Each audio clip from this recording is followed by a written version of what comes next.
ఈరోజు జాతీయ క్రీడా దినోత్సవం. ఈ సందర్భంగా కేంద్ర ప్రభుత్వము క్రీడలను ప్రోత్సహించేటువంటి అనేక కార్యక్రమాల్లో భాగంగా 1500 ఎడ్యుకేషనల్ ఇన్స్టిట్యూషన్స్లో ఉన్నటువంటి విద్యార్థులతోనూ ఆ 1500 ఎడ్యుకేషనల్ ఇన్స్టిట్యూషన్స్లో క్రీడల్లో పాల్గొంటున్నటువంటి యువ క్రీడాకారులతోనూ భారత ప్రధానమంత్రి నరేంద్ర మోడీ గారు ఈరోజు సంభాషించడం జరిగింది. ముఖ్యంగా ఆన్లైన్లో జరిగినటువంటి కార్యక్రమంలో 10 లక్షల మంది విద్యార్థులు ఈ యొక్క కార్యక్రమంలో పాల్గొనడం జరిగింది. ఎందుకంటే నరేంద్ర మోడీ గారి నేతృత్వంలో ఈరోజు క్రీడలను ప్రోత్సహించేటువంటి కార్యక్రమంలో ప్రధానమైనటువంటి వన్ ఆఫ్ ది ఎజెండాగా పెట్టుకోవడం జరిగింది.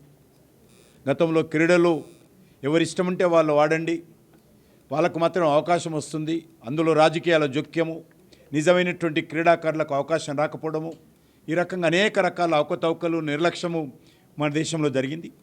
ప్రపంచంలో అత్యధికమైనటువంటి యూత్ పాపులేషన్, ప్రపంచంలో అత్యధికమైనటువంటి విద్యార్థుల జనాభా మన దేశంలో ఉన్నప్పటికీ కూడా క్రీడల్లో పూర్తిగా నిర్లక్ష్యం చేయడం జరిగింది. అందుకే కింది నుంచి ఈరోజు క్రీడలను ప్రోత్సహించేటువంటి కార్యక్రమానికి ప్రధానమంత్రి గారు శ్రీకారం చుట్టారు.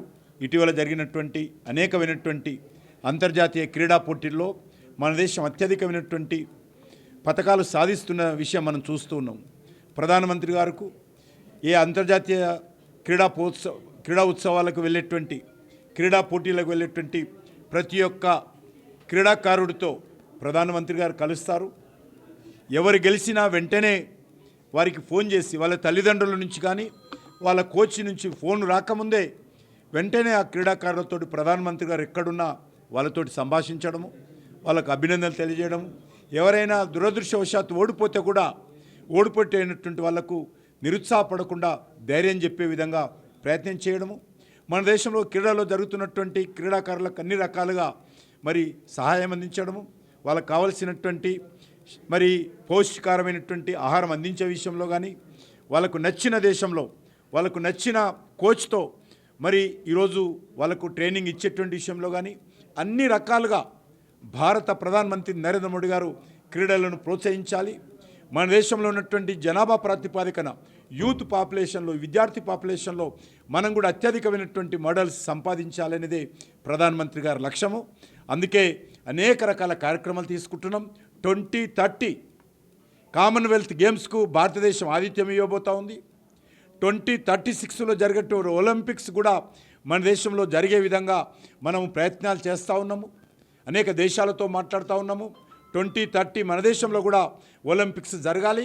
అప్పటి లోపల మనం అన్ని రకాలుగా ప్రపంచ దేశాలతోటి సై అంటే సై విధంగా పోటీ క్రీడా రంగంలో ముందుకు రావాలనేదే మన ప్రయత్నము. ఆ దిశలోనే నేను మరి విద్యార్థుల తల్లిదండ్రులను, విద్యార్థులను, అదేవిధంగా ఉపాధ్యాయులను, అదేవిధంగా క్రీడాకారులను, యూనివర్సిటీ అధినేతలను, విద్యా సంస్థల అధినేతలను ఒకటే కోరుతా ఉన్నాను. మీరు విద్యతో పాటు క్రీడకు కూడా అన్ని రకాలుగా ప్రాధాన్యత ఇచ్చి ప్రోత్సహించండి. మన దేశము రానున్న రోజుల్లో కూడా క్రీడా రంగంలో కూడా ప్రపంచ చిత్రపటంలో అగ్రస్థానంలో ఉండే విధంగా మనం ప్రయత్నం చేస్తే సాధించేటటువంటిది ఏది ఉండదు. తప్పకుండా మనం ముందుకు వస్తాము. మనము ఆ రకంగా ప్రయత్నం చేస్తే అన్ని రకాలుగా మనం కూడా అచీవ్మెంట్స్ సాధిస్తాము. కాబట్టి ఆ దిశలో అందరూ ముందుకు రావాల్సిందిగా మనం చేస్తూ ఉన్నాను.